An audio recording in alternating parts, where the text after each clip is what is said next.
Pengadilan Tata Usaha Negara menggelar sidang pendahuluan gugatan Partai Demokrasi Indonesia Perjuangan terhadap KPU pada Kamis pagi. Gugatan menyangkut penetapan Gibran Rakabuming Raka sebagai calon wakil presiden 2024. Dalam sidang perdana ini, pihak penggugat yakni PDI Perjuangan diwakili tim hukumnya yang diketuai Gayus Lumbun. Gayus menjelaskan langkah yang ditempuh PDIP saat ini untuk membuktikan adanya indikasi kecurangan selama proses pemilu 2024, mulai dari penetapan Gibran sebagai calon wakil presiden.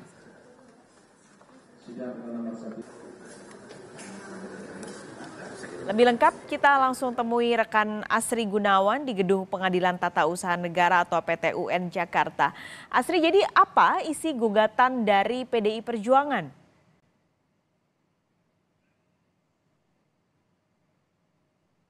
Partai Demokrasi Indonesia Perjuangan terhadap KPU RI yang dilayangkan ke Pengadilan Tata Usaha Negara ini terkait akibat dari pencalonan Gibran Rakabuming Raka sebagai calon wakil presiden di pemilu presiden 2024 yang mana ini berdasarkan peraturan KPU yang diubah tanpa melalui proses di DPR. Ini juga berkaitan dengan proses perubahan peraturan di Mahkamah Konstitusi tentang batas usia pencalonan presiden dan juga calon wakil presiden begitu.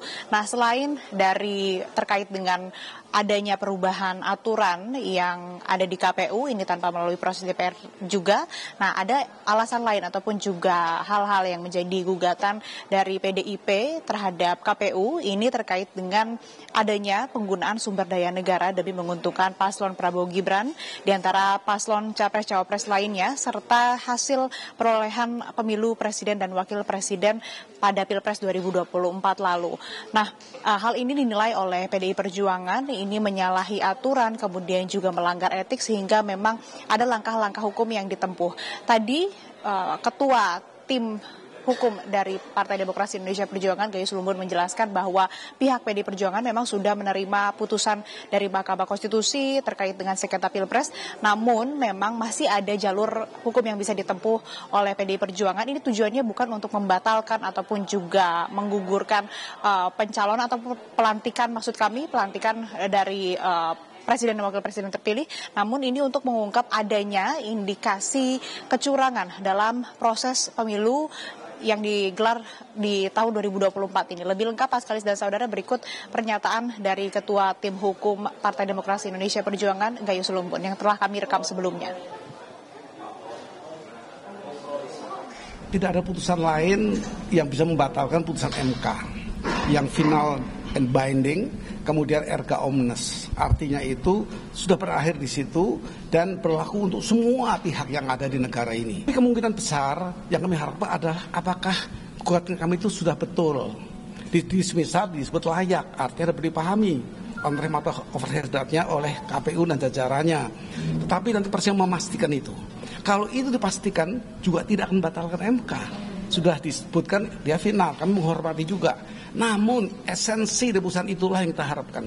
Kalau ditemukan penerima overhead oleh KPU, maka rakyat yang diwakili di Senayan, di legislatif yaitu MPR, wadahnya seluruh rakyat yang mempunyai keabsahan berpendapat itu ada di sana, diwakili itu. Nah, dia akan memikirkan apakah sebuah produk yang diawali dengan melanggar hukum itu bisa dilaksanakan. Mungkin MPR tidak mau melantik. Ini yang perlu di-quote. Pengalaman saya 2 periode saya di DPR di Komisi Hukum dan memimpin beberapa pansus. Tentu pansus ini punya hak untuk memanggil, melakukan penyelidikan atas tindakan pemerintah. Itu undang-undang konstitusi bahkan itu menjamin. Artinya itu bisa berlanjut, ditemukan apa nanti oleh wakil rakyat di situ. Muaranya tetap ke MPR.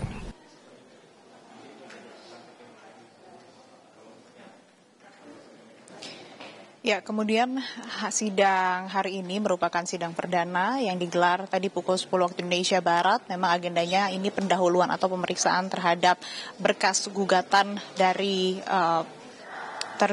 penggugat begitu maksud kami. Nah, memang sebelumnya juga sudah melewati proses dismisal proses atau juga pemeriksaan apakah berkas-berkas gugatan tersebut ini layak untuk disidangkan ataupun juga untuk diadili. Nah, memang dari PT UN menyatakan bisa diadili. Nah, hari ini agendanya nanti akan ada pemeriksaan, kemudian juga dari PT UN ini akan memberikan masukan, kemudian juga petunjuk begitu untuk memberikan masukan untuk kesempurnaan materi gugatan untuk mendapatkan informasi awal. Seperti halnya siapa pemberi kuasa, kemudian siapa yang menerima kuasa, bentuk apa saja yang diajukan di persidangan. Dan memang sidang hari ini bersifat tertutup. Tadi sudah berlangsung berarti kurang lebih hampir 2 jam Paskalis dan saudara sidang perdana gugatan dari Partai Demokrasi Indonesia Perjuangan terhadap KPU RI yang digelar di PT UN Jakarta. Jadi kita masih menantikan bagaimana kemudian nanti setelah selesai menggelar sidang pertama, nanti apa hasilnya, kemudian nanti juga akan dilanjutkan dengan agenda lainnya. Tidak lupa juga nanti akan menghadirkan saksi, kemudian juga ahli dan juga proses-proses ataupun juga langkah persidangan lainnya setelah melewati sidang perdana atau sidang pendahuluan hari ini.